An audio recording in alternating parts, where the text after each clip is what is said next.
Thank you very much for having me here. Well, as a lapsed computational neuroscientist and certified computer nerd, I was thinking of going a bit retro. So I'm going to ask the question, are we living in the 70s? At least when it comes to brain hacking. So, first things first. This was my first. I don't know how many of you remember your first computer, but I certainly remember the lovely little Sinclair ZX81 computer. 1 kilobyte of memory, 44 times 64 pixels of resolution, black and white, of course, and you connected it to your television set.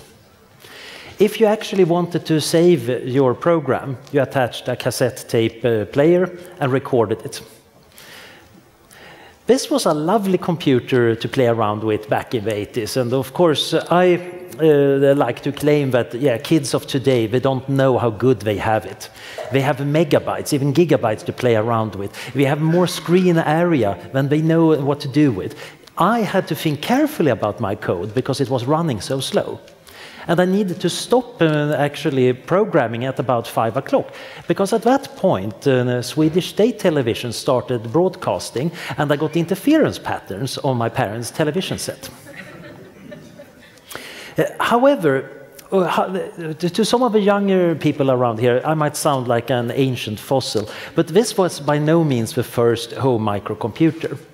This one is perhaps the real pathbreaker, the Altair computer. So the original one arrived in 1974. I was 2 years old and I couldn't program yet, so I didn't know about it. It was a lovely computer. You could actually play music on it, assuming, of course, that you put a radio receiver next to it and then ran your software at different speeds, so the radio interference from the electronics produced tones in the radio. There was also a small startup company a few years later that really made a bestseller. They have written a high-level programming language for the Altair called BASIC, and the company was called Microsoft. But most people, of course, who were serious about computers would not pay attention to this. This was a computer that arrived as a kit. You had to solder together the components, and it was mostly used by amateurs. What could possibly come from that? Well, other equally weird computers in the 70s. Some of them more colorful than others. Some of them looking a bit more corporate. There were some crazy hippies making the fruit-named computer. The first one didn't sell that well. The second one sold really well because it had something nobody else had invented, a spreadsheet program. And then, of course, Big Blue moved in. Of course, we need to take over this market, and everybody will buy it because nobody has ever been fired for buying IBM, so everybody will buy the IBM PC. That turned out to be kind of right, except that they missed certain things about the rights to the operating system and the standards. And then, of course, my computer arrived, and various other home computers that millions of kids learned how to program on. Some of them with like this weird computer languages. The Jupyter Ace programmed in Forth was never a favorite, but it had a lovely language. And more computers, and some of them were even almost portable, or at least luggable. And by about 1984, some of them even started arriving with this newfangled device called a mouse.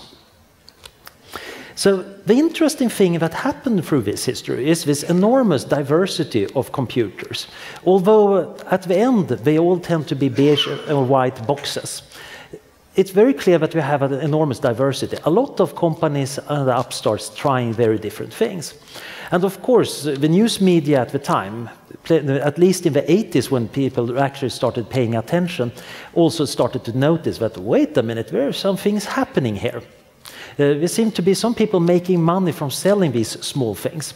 Most people had always considered computers to be a big mainframe tended by engineers in white lab coats. But suddenly the hippies were building computers, and the kids were obviously better at them than their mom and dad. Now, the interesting thing here about the microcomputer revolution is that we did this transition, or rather evolution, because the mainframes are of course still with us. over a span of about 20 years. And there was an enormous growth of diversity, which was mostly bottom-up. Relatively few of the big companies were interested in making any microcomputers. The reason this transition happened was cheap microprocessors arrived, and we also had various clusters. Not just Silicon Valley, but there was various amateur communities sharing information, and the threshold for entry was pretty low. Anybody could learn how to program, and back in those days, soldering electronics together was fairly easy.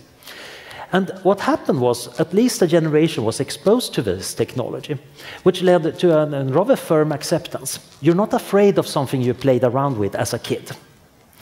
So while parents might still be rather skeptical of computers, this generation grew up finding them natural and kind of appealing because we remember a lot of lovely computer games on them. Many of the design choices are, of course, still with us. The Altair computer, the data bus, that format became a de facto standard that hung on well into the PC era. The mouse, and of course the operating systems, they all kind of got defined in this mess and are still with us. Another interesting thing is, of course, that it took a long while before these computers actually had any effect on productivity. For a long while, even in the 90s, there was a debate among economists about the productivity paradox. Why are people not becoming more effective now when they have computers in their offices? And the answer seems to be that it takes about 20 years of time before people actually learn how to use some technology properly. Which meant that the computers in the early 80s, well, by the late 90s, they started paying off. And that, of course, led to a rather drastic change in our society. We also got the internet technology amplifying this, but suddenly computerization actually started acting. The computers had already been there, but the slow growth of understanding what it would mean had been happening in the background.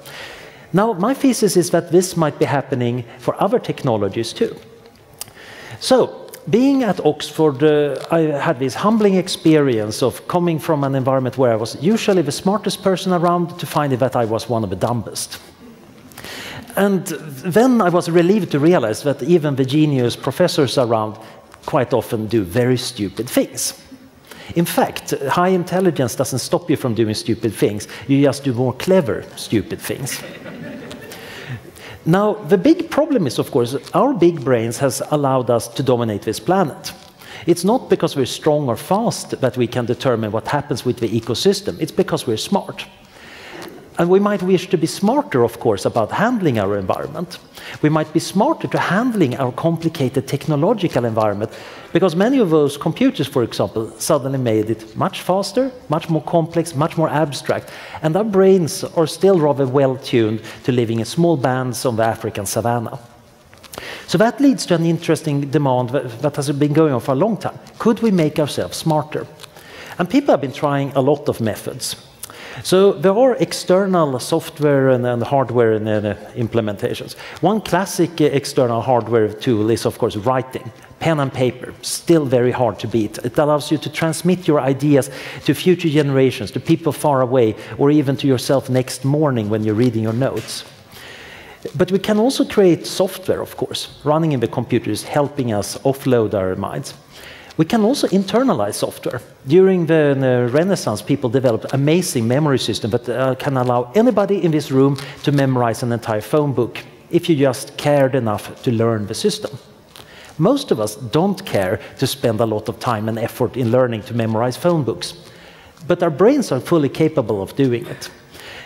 Other things we learn at university are mental shortcuts of ways of organizing information to become more effective. But we might also, of course, improve our internal hardware. It might be by taking various drugs. It might be by having implants. It might be through genetic engineering. And typically, we tend to like to separate things into clear categories. The problem is, as I'm going to show, the interfaces are fairly blurry, and they're getting blurrier all the time. So one area that people have been interested in for a long time is augmented reality. And I don't think I need to present the Google Glass. It's kind of an interesting story to see the evolution of these devices. So up here to the left, we see Professor Steve Mann and his evolution since the 70s. So he started out with some big video construction and some rather appealing ant antennas, and ended up in the late 90s with just serial killer sunglasses. And now, of course, Google has a lot of models posing in the Google glasses instead. This is a bit like what happened to virtual reality. In the 90s, I was involved myself in developing virtual reality stuff, and we were wearing really cumbersome headsets and thinking, oh, this is going to revolutionize the world. It didn't. Just like the wearable computers we also build, I have pictures of myself wearing a rather heavy thing with a backpack full of batteries. They didn't take off. What is happening right now, though, is Oculus Rift, the crowd-funded virtual reality headset, which is selling pretty well. Well, you can't get it, but at least the developers are getting it, and there is an enormous buzz, and at least the creators, they managed to sell their company to Facebook and make a small fortune. So what is happening here is that just because you develop a technology doesn't mean, of course, it's going to be acceptable or even usable for the public for a long time. The Altair computer required you to be deft with a soldering iron. And the 1990s virtual reality headset was not very good for a fast computer game. What we're seeing now is, of course, that many of the technologies we've been thinking about are getting the Google Glass treatment and becoming more effective. But there are other interesting things in the pipeline that make use of technologies that are around thanks to the device revolution. So up at top we have the North Pole, which is essentially something you wear around your ankle, and it vibrates in the north direction. So you always know where magnetic north is. This is a form of sensory substitution. A small part of your tactile sense gets hijacked to tell you direction. And apparently after a while wearing it, you actually naturally tend to know where you are. Another approach, of course, is to insert a magnet inside the body, like the guy with the magnetic finger. This allows you to actually sense magnetic fields, for example, whether there is an oscillating current in a cable or a small electric motor. My friend Todd Huffman, who was one of the first to get one of these, he could kind of scan across my laptop and tell where the different parts were. He assured me it wouldn't erase the hard drive. He also have assured me that he can't erase credit cards, but I'm not fully certain. Another interesting device here is Neil Harbinson, who happened to be colorblind, except that his little antenna has a camera connected to a sonification piece of software. It takes the wavelength of light that is hitting the camera and turns it into a sound. So presumably by scanning his tie, he will hear a little melody. And he's been doing interesting art, and he's been arguing, since he's always wearing this, that it's actually a part of himself. Just wearing it is a novelty, but if you wear it every day, your brain is going to adapt. My friend Todd, he can tell apart mechanical vibrations and magnetic vibrations when he's touching something. So this means that the device becomes integrated with your nervous system. It becomes kind of part of your sensory world. Of course, we might mess with our minds in other interesting ways. Many people have been trying to reduce the need for sleep, and you can try to run polyphasic sleep, where you sleep briefly and then work for a few hours, have another sleep, and distribute around the day. Many people have been arguing that this can really improve your effective work time. It's also really bad for your social life. It's very hard to maintain, but there is that device at the bottom. That's essentially an EEG-based set that detects your brainwaves and tries to wake you up at the right moment. That way, the app, which allows you to coordinate things, should be helping you to do this. Now, the interesting part here, to me, is sleep is a profoundly important biological function. It allows us to consolidate memories. It synchronizes a lot of our bodily processes. So messing around with sleep is actually potentially fairly dangerous. At the same time, it's very hard to regulate people's sleep behavior. So it raises some interesting questions here about our ability to create even apps that might actually have some probably profound effects on our health. Then there are interesting things about computer game training. Again, I've been interested in making myself smarter for a long time, and I was very cheered when I finally found at least one piece of evidence that something could increase IQ. Unfortunately, it wasn't what you would expect. It's a computer game that forces your working memory to become better. You need to remember where certain symbols are, their location and what symbol it is. You get a sequence. You need to remember something a certain number of steps back. And this means that you need to keep a lot of things in your working memory. And gradually, as you get better, the game gets harder. The interesting thing about this little game is that it actually seems to carry over to better performance on the intelligence test. Probably because most of us have a kind of bottleneck in our thinking. We can't keep that many things in our minds at the same time, and this would train it. So this might actually be the one test we have found that actually seems to be improving cognition in terms of intelligence. We have other tools, of course, for affecting ourselves. Back in the 70s, people were, of course, very much into psychedelics, and some people were thinking, those brain waves, maybe we could send in sounds and light to affect the brain waves. After all, if I can have a weird brainwave pattern if I'm high on some drug, what if I generate the same brainwave pattern just by sending flashes of light? So people started constructing mind machines and claiming all sorts of weird and wonderful properties of them. They're still sold. Many people are still convinced they work. In fact, I just read yesterday that the United Arab Emirates has been trying, some people there want to ban sounds that could cause brainwaves to be weird. Now, there is practically no scientific evidence that this could actually cause interesting psychological states, but at least somebody down there is very proactive, because people shouldn't be having fun anyway. The interesting part here is, of course, yes, there is no scientific evidence for mind machines working, but people are building them anyway. If you go online, you will find that there are plenty of kits that you can get, and there are various crowdfunding going on for more or less useful mind machines. Something science, however, does agree on can affect the brain is transcranial magnetic stimulation.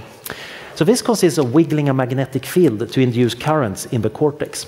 And if you do this with the right frequency, you can make a part of the brain more excitable or less excitable.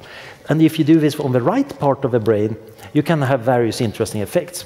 Some of them like improving learning ability or memory retrieval, or even ability to spot spelling errors. For that one, you kind of disrupt a bit of activity in the left frontal cortex, so you don't pay too much attention to what the text actually says. You just look at the words and their spelling. So there is plenty of interesting research about treating depression with this, but also doing investigation. It seems to be fairly safe. It also turns out that you can do something even more low-tech. You just put 2 electrodes on the head and send a direct current. The US military have been experimenting with using this to train soldiers to find bombs more quickly. Again, I'm going to jump over a lot of slides because there is only limited time, but I'm going to have a round table tomorrow about human enhancement where we might get into the more radical stuff. Right now, I'm rather interested more in this guy, who's realized that, yeah, I can take a battery and connect it to 2 electrodes and mess with my brain. I know some people who have been making their own thinking caps, trying to stimulate the right part of the brain. And they are kind of scary to us proper academics, because they're reading our papers, they're looking at where the brain gets activated in the paper, and then they try to do it themselves. With electronics, they put together themselves rather cheaply, and it's pretty hard to stop them from doing it. In fact, there has been a very successful Kickstarter from the company Focus to making this little device, which they point out is totally legal because it's not a medical device. It's not intended to do any health thing. It just stimulates your dorsolateral prefrontal cortex in order to allow you to play computer games better. Which is, of course, not a medical condition, but to many people might be important for life quality. This makes many of the people who professionally research this kind of devices very nervous, because we actually don't know what happens if you use that every day for a long time with intense interest. Of course, there are also more chemical means. I don't have the time to get into it, but it's a weird and wonderful world of chemicals people have been trying to use to enhance the minds. Of course, some of them are trivial and legal, like sugar. Maintaining your blood sugar level are right. Others are very common, like nicotine and alcohol. Alcohol is a disinhibitor, and in some people it's actually a creativity enhancer. Others are more interesting prescription drugs, like the piracetam family that might affect memory, and especially stimulants like modafinil. And indeed, it turns out that classical music people, to get over their stage fright, they try beta blockers. Some mathematicians like Paul Erdős spoke very highly of stimulants. And of course, some students might find this very useful when their annoying Oxford teacher assigned them this thick reading list and, by the way, write a 10,000-word essay about it until Monday. So there is an interesting, rather vigorous debate about the student use of enhancers in England. And one interesting question is, might that be a distortion of what students should be doing? Presumably, we should just be reading these and going to the pub normally. While the mathematicians, on the other hand, well, maybe we only care about the truth of the mathematical theorems they prove, not what state of mind they were in. There are other interesting questions here. Surgeons, for example. Would you prefer to have a surgeon who has taken modafinil, which would make him slightly better, or not? Or why not a pilot? Would you go on the airplane with an enhanced pilot or not? We certainly think that it's bad for truck drivers to drive around sleepy. The interesting thing is we don't think this about politicians making important decisions. During the Euro crisis, many leaders came out of the summits visibly sleep deprived, and we kind of admire them for making decisions under these harsh conditions, except that if they had been drinking wine instead, you can imagine Nigel Cameron coming out and together with Agneta Merkel, swigging from bottles saying, "We saved the euro." We would not think that would have been likely to be a good decision. It would have seemed that, yeah, that's a shame for your office. However, coming out a bit sleep-deprived is equivalent in many ways in terms of decreased cognitive performance to being under the influence of alcohol. However, drugs are tightly regulated in our society for a whole bunch of reasons. So they're also unlikely to be possible to make kickstarters to make, for example, better stimulants. That's probably unlikely to happen. Similarly, it's unlikely that genetic engineering is going to be that popular among humans for the foreseeable future, but we can make very, very clever mice who also age very slowly and run and are even fluorescent under an ultraviolet light. So the Superman might be remote, but the super mouse, oh yes, we can make them. Similarly, people have been talking about brain implants, and they do exist. The only problem is, of course, you need surgery. It's complicated, painful, and it's quite risky because people are messing directly with your brain. Just breaching the skin means a risk of infection. Still, there are interesting things like Ted Berger's work on replacing the functions in the hippocampus with a microchip. I never believed it would actually work, but he actually got good result in mice. Again, I don't have the time to get into it, but these ones are unlikely to be open for amateurs and bottom-up treatment.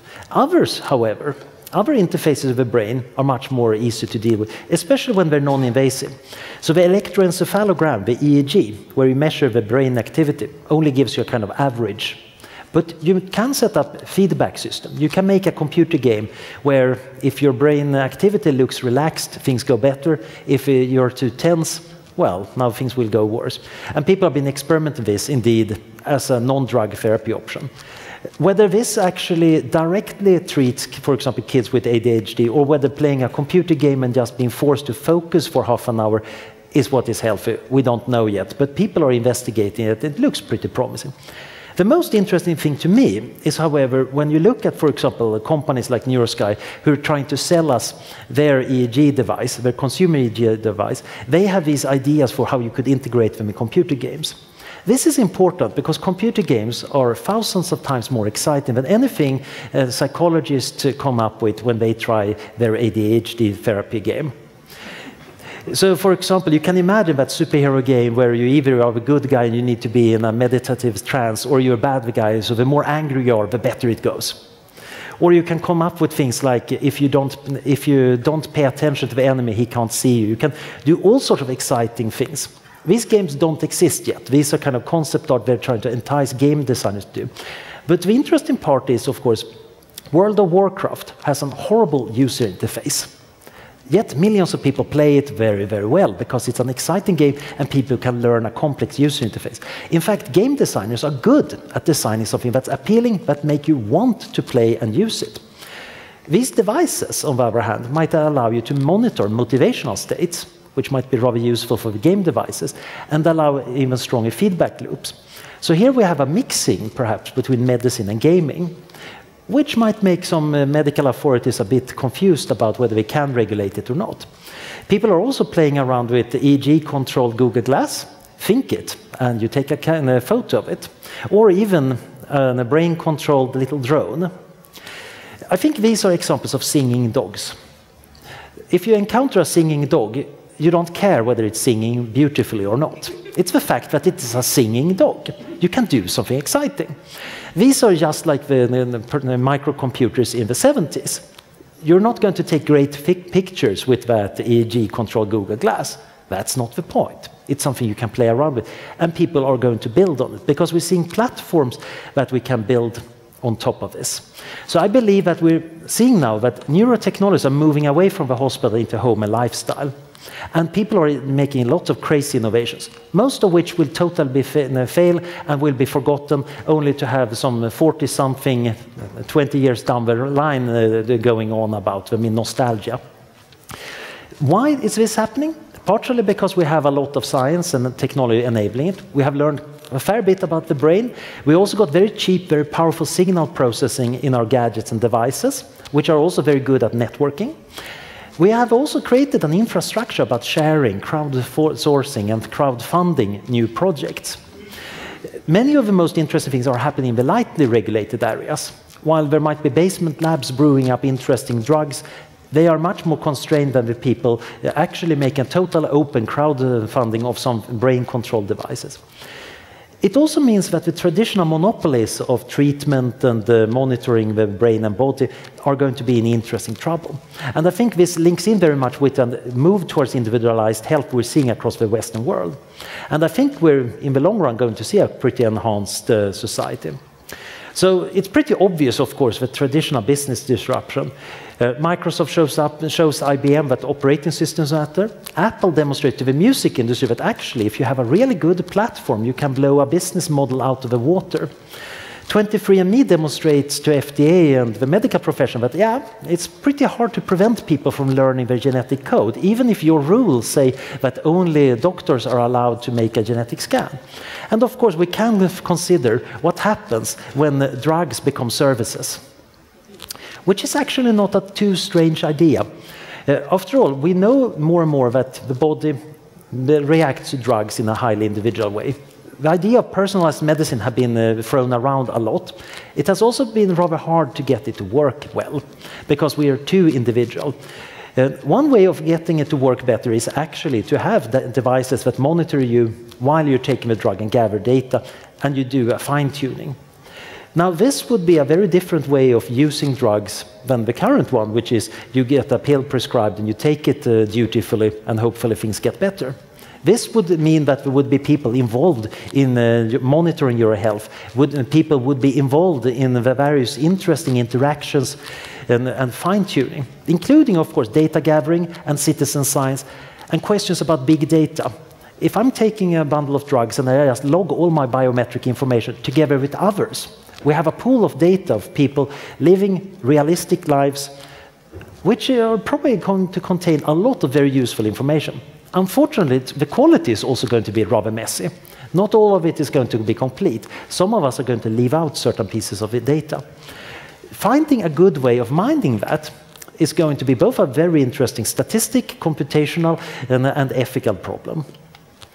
And of course, we have hype curves. I don't know if you can read it, but this is the standard Gartner hype curve for this year. And that little red ring, that's the neurotechnologies. So we have seen nothing yet in terms of neurohype.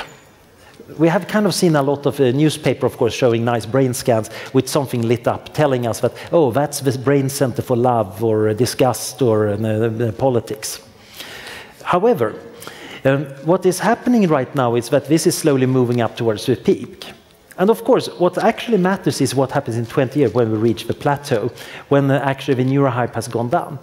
But what happens right now is important because it actually shapes what kind of neurotechnologies we're having. I'm obviously running out of time, so I'm happy to continue more during the roundtable tomorrow about what would an enhanced society be like? How would you actually live in that society where you might have designer drugs and people's passport photos would actually include their cybernetic enhancements? People don't seem to be willing to enhance everything. Kindness, only 9% wanted to enhance. And to quote a fellow professor, they're wrong. But there are interesting problems here about the ethics of enhancement. So I want to leave with a final note. We're too stupid to predict the world and the future fairly accurately. However, we're pretty good at designing and shaping it, and our designs tend to stay there. The original Macintosh mouse was rather unwieldy, but it led to an evolution of mice and certain standards evolving. And now, of course, it's a cult object, so now people are selling derivatives of it for those people who want to remember what it was like. I think devices can contain an ideology. The personal computer had the idea of democratizing computation and information. And I think neurohacking means a democratization of control over our own minds and bodies. Thank you.